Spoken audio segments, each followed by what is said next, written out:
जगाचा भालक नंद बाबाच्या घरात तळवी तळ हात टेकीत आणि डाव्या गुडघ्याने कृष्ण परमात्मा कन्हैया रांगत आहेत. रांगता रांगता जगाचा मालक कृष्ण परमात्मा उभं टाकायला लागले आणि मायबापानो चलायला लागले. तेव्हा मायबापानो माझ्या यशोदा मैयाने कृष्णाला कन्हैयाला चैन बांधली. चैन आणि कृष्णाला चैन बांधले आणि ते चैन पाऊल टाकला की मायबापानो चैन वाजायला लागली कन्हैयाचे कृष्णाचे.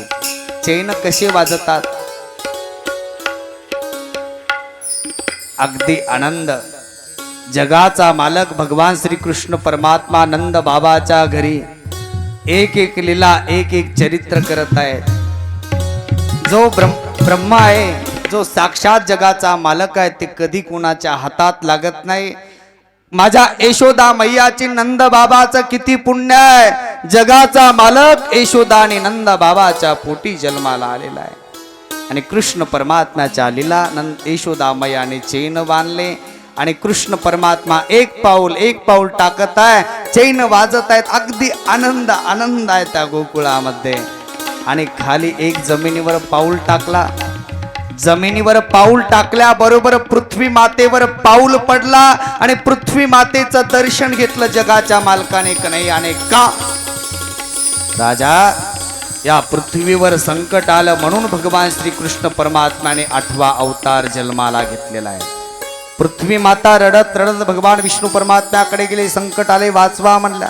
या पृथ्वी मातेमुळे जगाच्या मालकाने अवतार धारण केलाय, जन्म धारण केलेला आहे. म्हणून त्या पृथ्वीचं दर्शन घेतलं भगवान श्री कृष्ण परमात्म्याने. एवढ्यावरच थांबले नाही तर पृथ्वीवरली जमिनीवरली खालची माती घेतली आणि माती घेऊन आपल्या तोंडामध्ये बोकना टाकला माती. आणि माती खाताना हे बळीराम दादानं पाहिलं. बलराम दादानं पाहिल्याबरोबर बलराम दादा म्हणले कृष्णा अरे माती खातो का थांब म्हणले. मैया यशोदेला नाव सांगतो. यशोदा मैयाला आवाज दिला. यशोदा मैया ओ यशोदा मैया हे कन्हैया कृष्ण बघा माती खाते कृष्ण आणि माती खाते म्हणले कन्हैया. कृष्ण परमात्म्याने तोंड असं पुसलं. यशोदा मैया आवाज देती कृष्णा अरे माती खातू का. तेवढ्यात नंदबा कृष्ण परमात्मा म्हणाले मैया मी माती खाली नाही खादली. हा बलराम दादा खोटं बोलतोय आई. मी माती खादली माती आई गाई नाही खाली माती. आई गाई नाही खाली माती. आई गाई नाही खादली माती. आई गाई नाही खादली माती. नाही खाली माती. आई गाई नाही खाली माती. बलिराम दादा हो बलिराम दादा. बलिराम दादा हो बलिराम दादा. बलिराम दादा हो बलिराम दादा. बळीराम दादा हो बळीराम दादा. बलिराम दादा खोट बोलतो. बळीराम दादा खोट बोलतो. बळीराम दादा खोट बोलतो.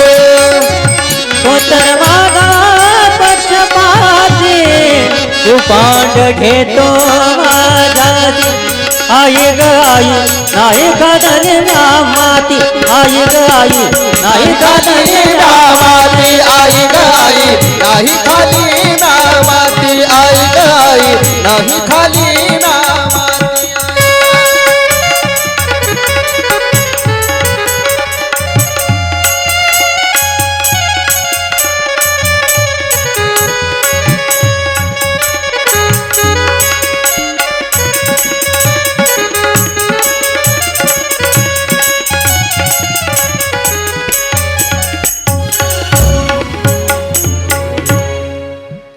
आणि मायबापांनो कृष्ण कन्हैयाने माती खाली पाहिलं.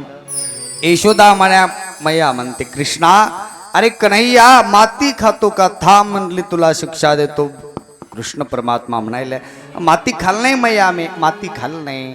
बळीराम दादा खोटं बोलतो माती खाली नाही.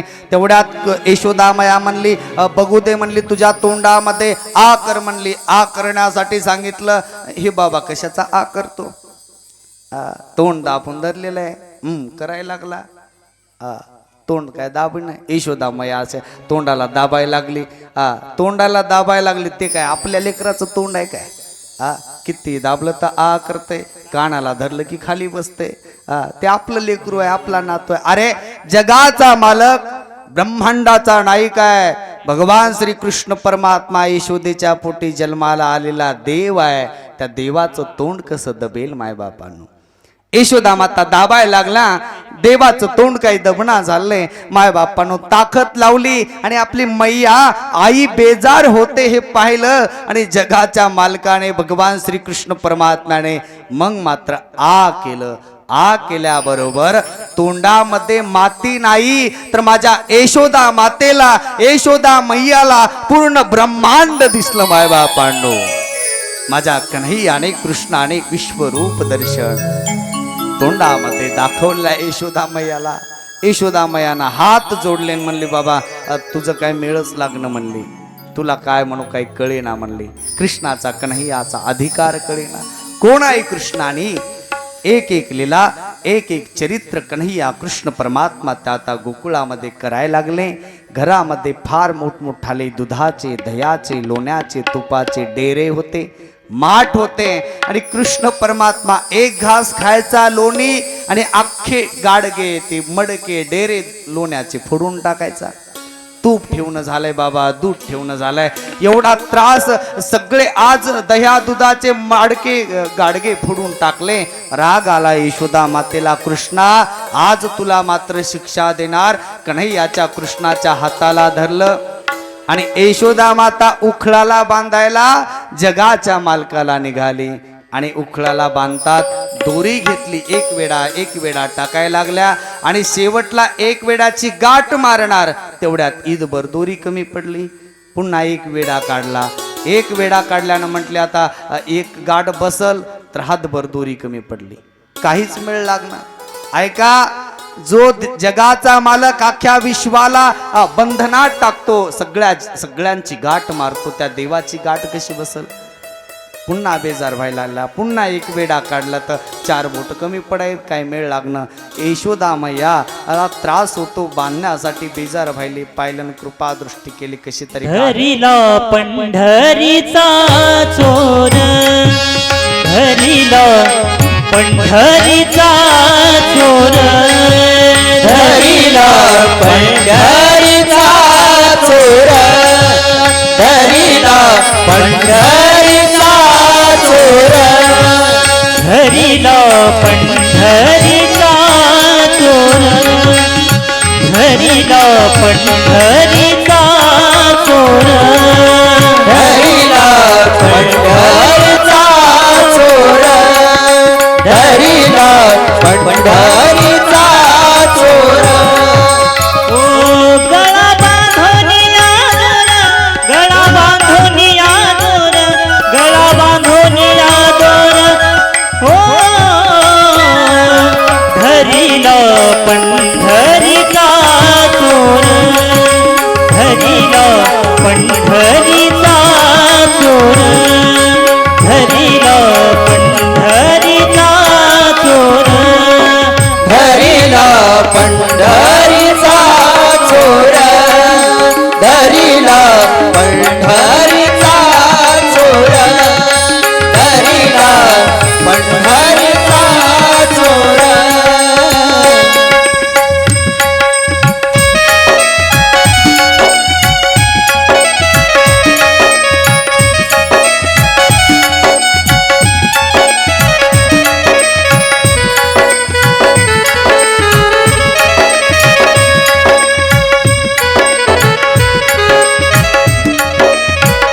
हृदय बंदी खाना केला, हृदय बंदी खाना केला, हृदय बंदी खाना केला, हृदय बंदी खाना केला. आत विठ्ठल कोटीला, आत विठ्ठल कोटीला. हो धरिला पंढरीचा चोर, धरिला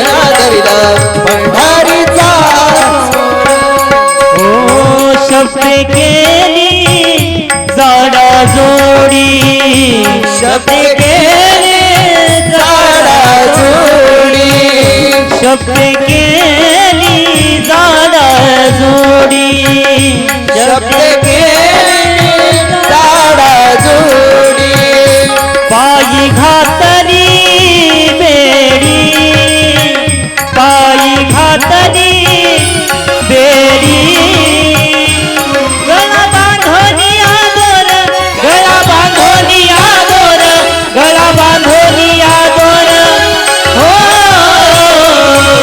धरिला पंढरीचा चोर धरिला पंढरीचा चोर धरिला पंढरीचा चोर धरिला पंढरीचा चोर धरिला पंढरीचा चोर धरिला पंढरीचा चोर जगाच्या मालकाला माझ्या पंढरीच्या राणाला पांडुरंगाला धरायचा असेल तर माय बापानो एक फक्त भगवंताला धरता येतं, त्याचं नाव आहे भक्ती. त्या भक्तीने देवाला आपल्या बंधनात बांधता येतं. भक्ती जर केली तर देव आपला ऐकतो. हो माय बापानो, जनाबाईने भक्ती केली तर जनाबाईच्या काम जगाच्या मालकानं ऐकली. गौऱ्या थापू लागल्या. पैठण निवासी संत शांती ब्रह्मनाथ बाबा एकनाथ महाराजांनी पंढरीच्या राण्याची भक्ती केली तर माझ्या नाथ बाबाच्या घरी जगाच्या मालकाने देवाने श्रीखंड्या या नावाने काम केलं. श्रीखंड्या म्हणून मायबापांनो नाथ बाबाच्या पत्नीचं गिरजा मातेचं पाणी भरलं घरचं. का भक्ती असेल. हीच भक्ती माझ्या यशोदा मातेकडे यशोदा मैयाची भक्ती आहे. आणि यशोदा मैया आपल्या भक्तीच्या जोरावर जगाच्या मालकाला देवाला उखळाला बांधलेला आहे. आणि उखळाला बांधले भगवंताला. आणि यशोदा मैया म्हणले आता तुला शिक्षा लईच, तू त्रास द्यायला लागली. म्हणले दही माडके फोडायला लागला, गाडगे फोडायला लागला, दही सांडतोस, लोणी नाश करतो, तूप फेकून द्यायला, आता शिक्षा म्हणून बस म्हणली. तर उखळाला अडकून यशोदा मैया काम करायला गेले. आणि हा बाबा कशाचा एका जागी बसतो. उखळ उचललं कन्हैया आणि कृष्णाने. 2 झाडं होते, त्या 2 झाडाच्या मधात उखळलेला एक झटका मारला जगाच्या मालकाने. एका झटक्यात 2 झाडं पडले माय बाबा. त्या झाडांना देशी शाप होता. त्या दोघांचं नाव आहे जय विजय. सनत सनातन सनत कुमार देवाच्या दरबारात गेले. या सनकाधिक संतांना जय विजयानं सोडलं नाही मायबापांनो. देवाच्या भक्ताला जर कोणी अडवलं, विरोध केला तर मायबापांनो त्यांचा शाप लागतो. देव त्याच्यावर अकृपा करतात. सांगितलं सनकाधिक संतांनी तुमचा नाश होईल आणि वृक्ष झाड या योनीमध्ये तुम्ही जाणार. आणि तेच स्वर्गातले देवाचे द्वारपाळ, अरे देवाचं रक्षण करणारे जय विजय आज झाड वृक्ष झाले आणि त्यांना उद्धार दिला. हाच बाबा जगाचा मालक जेव्हा अवतार जन्माला येईल तेव्हाच तुम्ही मुक्त होसाल.